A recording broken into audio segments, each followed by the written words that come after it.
Hi designers, this is Rebecca, and today I'm going to show you how to make some Takenobu Igarashi inspired 3D text in Illustrator. So let's go ahead and look at the requirements for this assignment. The first things is that our artboards are going to be set up to 1080 by 1080 RGB because this text is going to be pulled over into for an animation. And then the second one is going to be 540 by 960 pixels in RGB. So these are going to be online ads for Instagram and TikTok. The next thing is that the book title must have 3D effects. So we're advertising our novel that we're creating, right? So just the book title needs to have 3D effects. You also need to include additional geometric graphics that can be made either in Illustrator or Photoshop. The font must be sans serif, okay? Can't have any typos, obviously. You also need to include the writer and when the book is launching, all that information. But today we're just focusing on creating this 3D title in Illustrator. So I do want to show you some good font options. You can go ahead and bring up your novel cover and see what you worked with there. But if you worked with one of these complicated constructivist fonts, it's going to look cool in 3D. It's just going to be a longer process because there's so many tiny details to work with. So you could use this P22 constructivist square. There is still some tiny little triangles in there depending on what letters you have. Chances are you're probably going to have an A in your title, but you know, that's not too bad. Compacta is a great one. It has nice sharp corners. We're going to use all caps for this one. So your title, if you had a Bauhaus inspired layout for your cover, you may have used all lowercase letters. That's going to switch for this one. You need to use all uppercase. It just looks so much better. It's a lot easier too when you don't have all those little X height lowercase letters to deal with. So you could use this Bauhaus one too in all caps. And then anything from the Bauhaus Look Adobe font pack, I'll show you that in just a second. I'm going to use Active Grotesque today, and Trade Gothic Bold is another really good one. Bauhaus Light is, you want a little thicker than that. That's just too thin. So the DIN alternate bold could work too. That's about the thinnest you're going to want to go. So let's look at the Bauhaus Look Adobe font pack as well as how to activate Active Grotesque from the Adobe website. So this is fonts.adobe.com. You can also just Google Adobe fonts and it'll take you there. Let's look at Bauhaus Look real fast. I'm just going to search Bauhaus. And then from there, I'm going to go to font packs. And here's the Bauhaus Look one. So let's view the pack. And so here's a bunch of them. So I don't recommend using rounded edge ones like this one and not any serif fonts. But this Alfarn is a great font for this project. Re-Ross will be pretty good. Karl Max not good because of the rounded edges. It's just a bit too difficult, and you'll see why in a bit. The Real Text Pro, fantastic. New Cabell is good. That's, like I said, that's probably the thinnest you're going to want to go. Dunbar Tall is fantastic. Noka is fantastic. Look at those nice sharp corners. And New Order is good. Still a bit thin, but good. Okay, so that's one version. A bunch of options you can choose there. And let's look at Active Grotesque there. So I'm just going to click on Active Grotesque. This is another way to search, this little search bar up here instead of going to that home page. From here, it's going to bring up the full font family. And so you can go through, we're going to want something thicker like this medium or bold. I'm probably going to use bold today. You can also use the black is really great and the X bold, those are fantastic. We don't need any italics right now, but you can either activate all fonts in the top corner or you can just go through and choose individually. Once you do that, it's loaded up in Illustrator and all your Adobe software, okay? So let's go ahead and set up our new artboard. So we'll go to File New, or you can hit the New File here from the Welcome screen. I want you to click on a web profile along here in the profile list. It's not going to be one of these presets, so we're going to have to type it in manually. So we want 1080 pixels. Oops, let's try that again. 1080 pixels by 1080 pixels. Come on, there we go. And then the orientation doesn't matter because it's a square.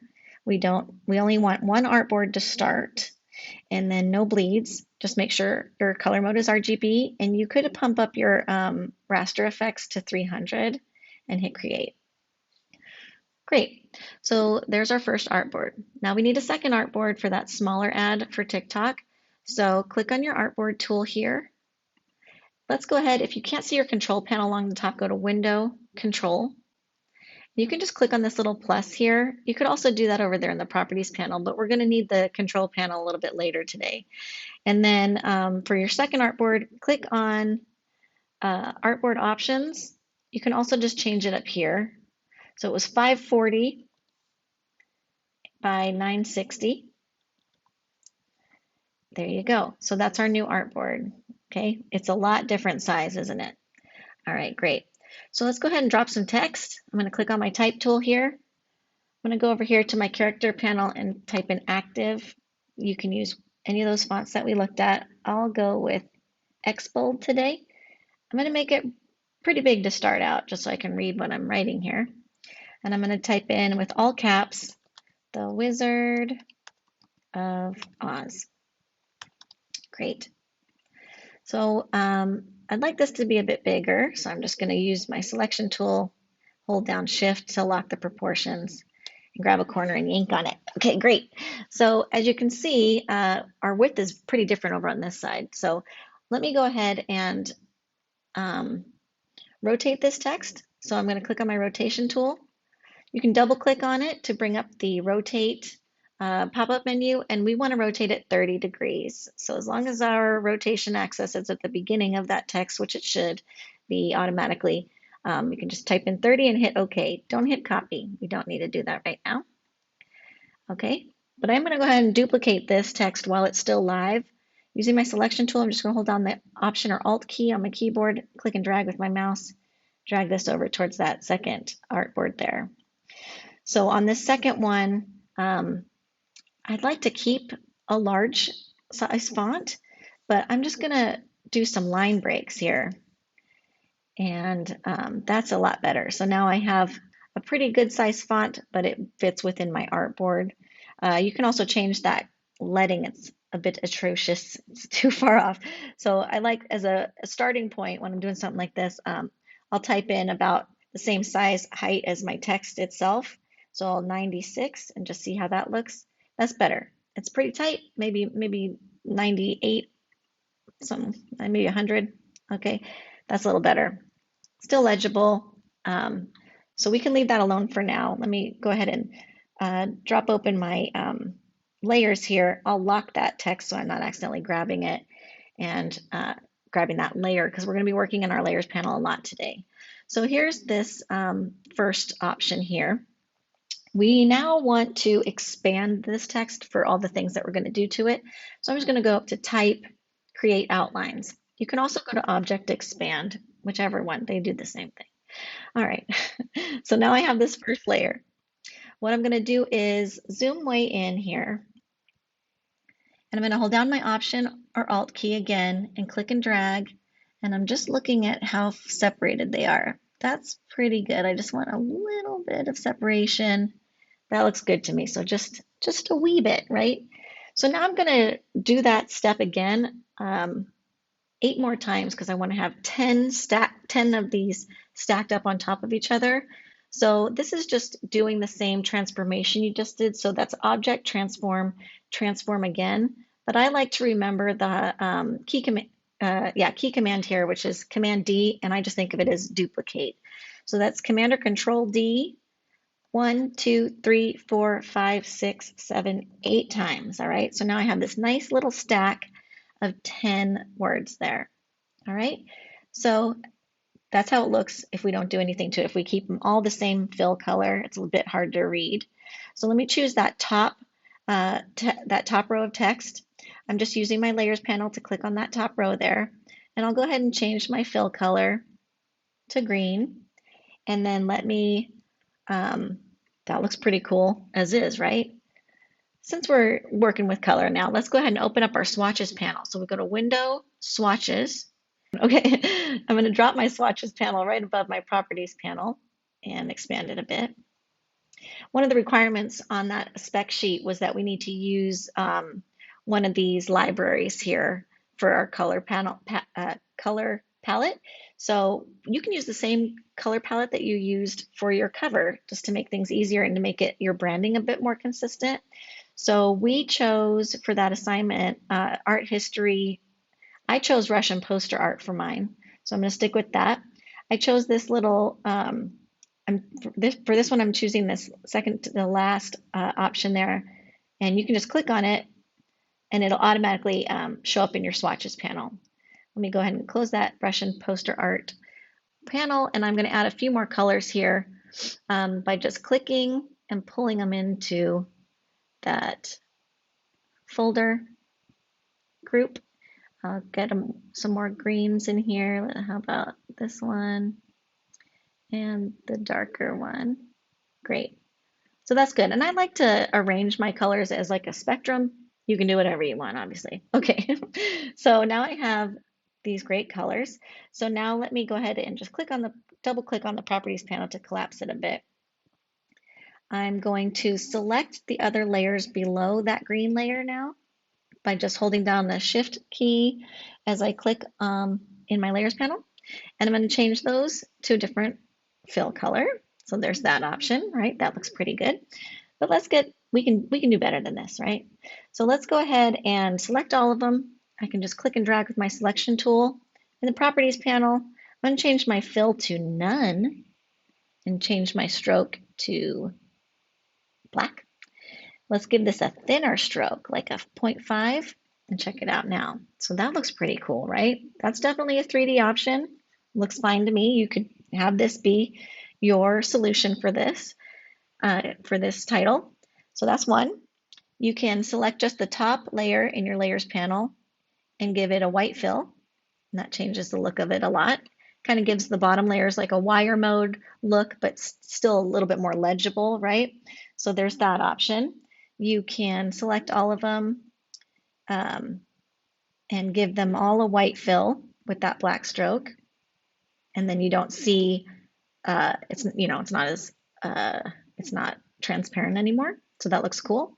You can just pick this top layer and change that fill to black.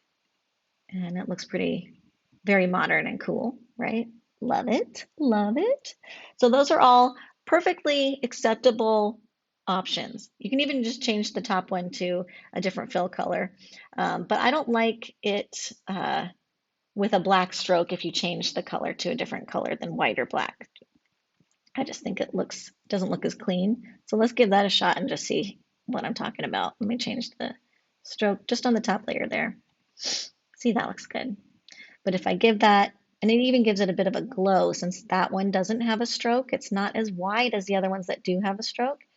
So here's it with the stroke.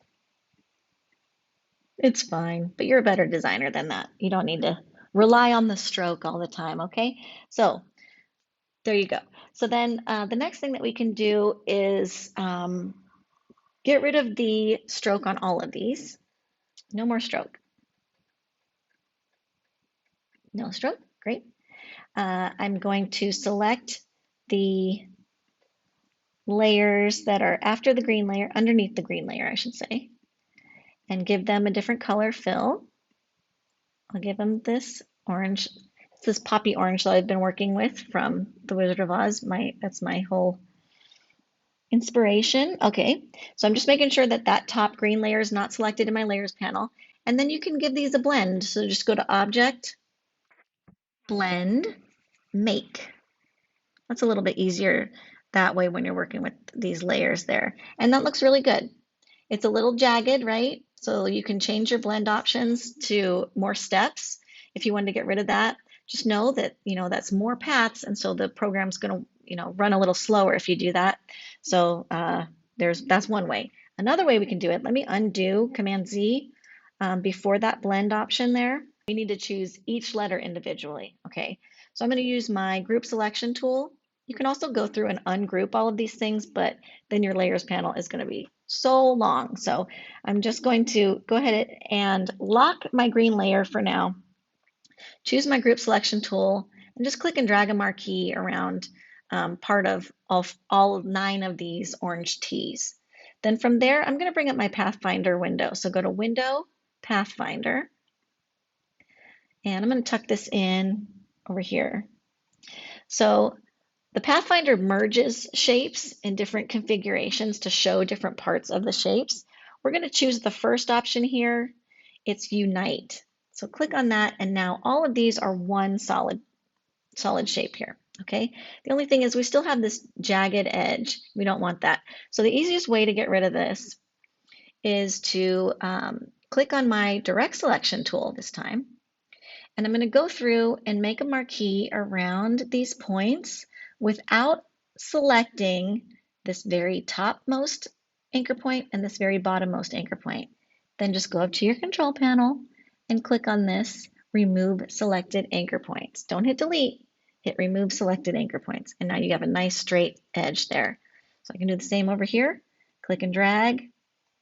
Don't select those, that top one and the bottom one, leave those deselected. If you accidentally select it, just hold down shift and click on it one more time to deselect it. Okay, we got that one nice and straight. If your letters are overlapping because their tracking is a bit closer, that's okay. You can just go through, because if you were to draw a marquee, then you would start selecting part of the next letter.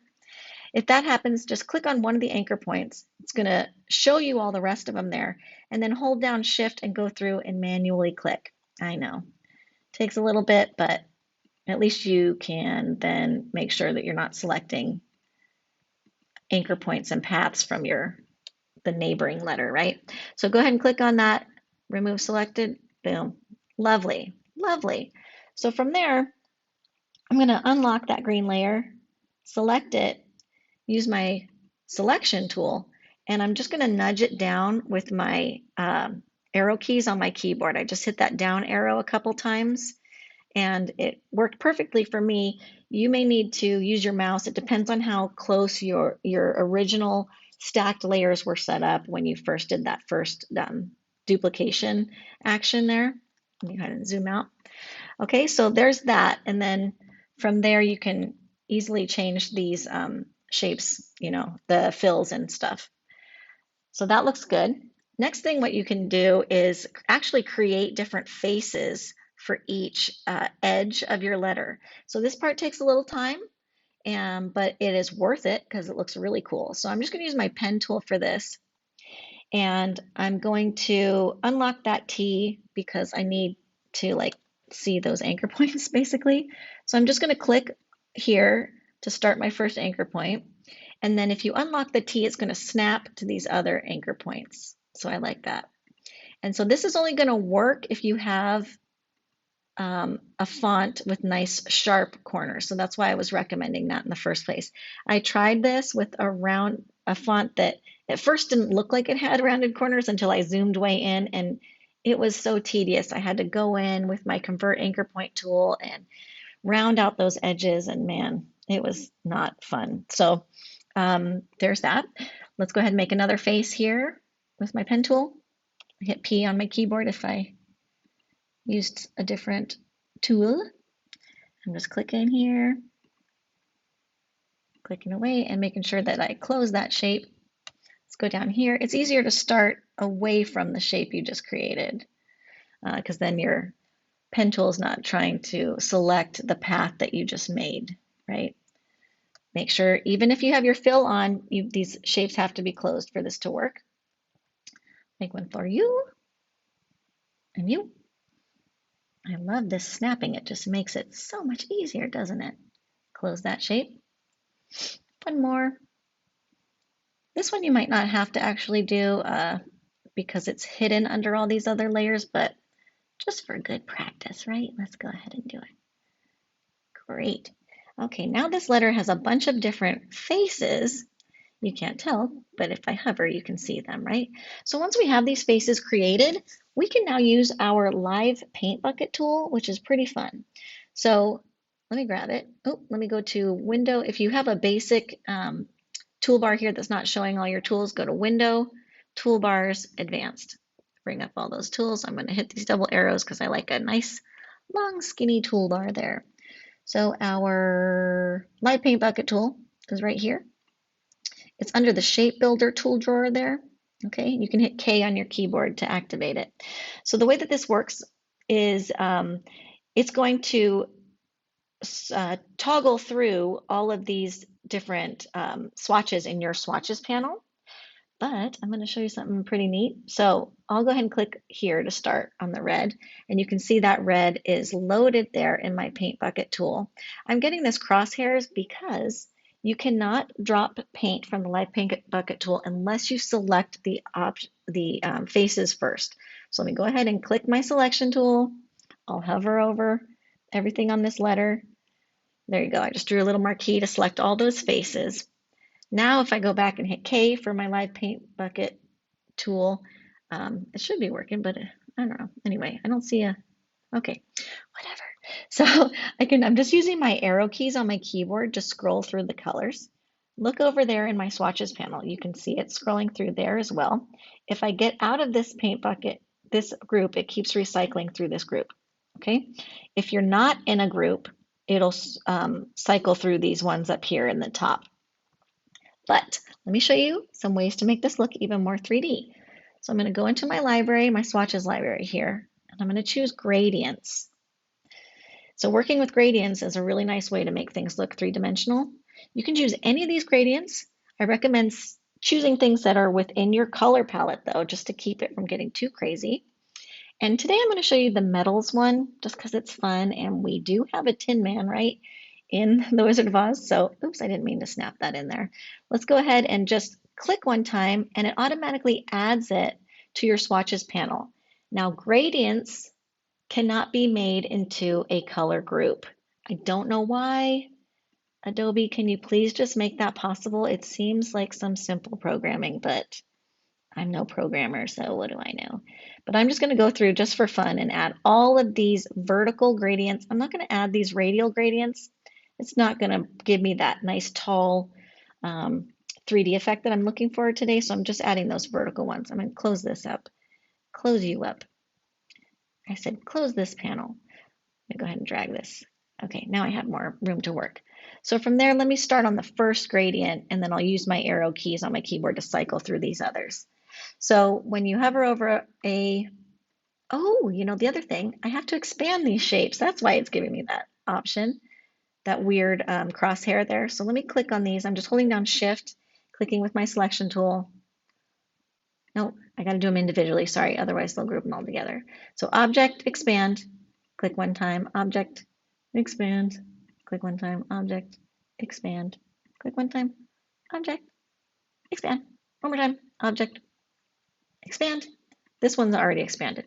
Okay, so I need to select all these things before I can use the paint bucket. And then I'm going to go ahead and click on that paint bucket. So the reason I'm getting this crosshair is because I have my caps lock on. So I'm going to turn off my caps lock, and now you can actually see the paint bucket there. So let me go ahead and click on the first first gradient swatch, and I will just hover over a face and click one time, and there it goes. This is what I was looking for. You want to see the face glow like this to let you know that that's the one that's going to be affected when you click with your mouse. Okay, I'm just using my arrow key to find a different gradient there to give it a little more contrast. And then I'll keep going. There we go. And I'll give this back one more. And I'll leave the face like a solid color. Maybe green is a little clashy, right? But that's okay. So yeah, so you can see that that's a viable option to give it kind of a futuristic look there. And looks pretty neat. So here's another thing that we can do.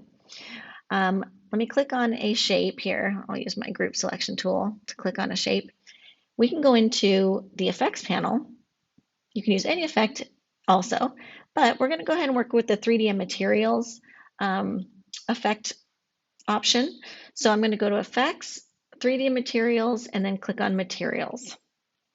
So at first, this panel looks really cool, right? Let me expand it. We have all these neat little thumbnails of these cool spheres, and they have some neat textures. If I click on it, oh, it didn't work. I must have to expand that first. So let me go ahead and try that again. I'm gonna undo a few steps, see how everything looks pixelated. Okay, Object, Expand, hit OK. Oh, that's because I applied that fill. Let me use my group selection tool, click on it. Now let's go in there. Okay, so effect, 3D materials, bring it back up, materials. There we go. So I'll click on this first option here. This is canopy diamond concrete tiles. Ooh. And that looks okay, whatever. And then I'll click on this one. Okay, that's a little hard to see. How about this gold? That's appealing, but it looks terrible. All right, cool. Zinc spade, gigantic. So here's one of the things that we do. Go down to, in this section down below here, the properties area, go down to repeat. And if you move that up, then your pattern gets tinier, right? The higher the number, the more times it repeats. So that's one option to make it look more like this little picture in the thumbnail. I can crank up this repeat for this like diamond plate thread stuff. And, yeah, that's one option. You can also mess with the lighting. It doesn't, since this is a flat face, it's not going to look that different. So I don't really recommend that for this option. If you were working with a sphere, like you decide to have a 3D sphere in your design, which is great, you can do that. That'll look better. You can change the lighting around. So when you're using this effect, it's making Illustrator work pretty hard, just so you know. So you may get the pinwheel of death. It may crash your computer depending on how much RAM or scratch space you have. So just be aware of that. And I just wanted to kind of show you the realities of this 3D panel sometimes is not all that you hope it would be. But, you can always work experimenting and it's fun. It's fun to add some texture, right? All right, so there you go. That's how you can make some 3D text in Illustrator. I can't wait to see what you come up with. Thank you so much for watching.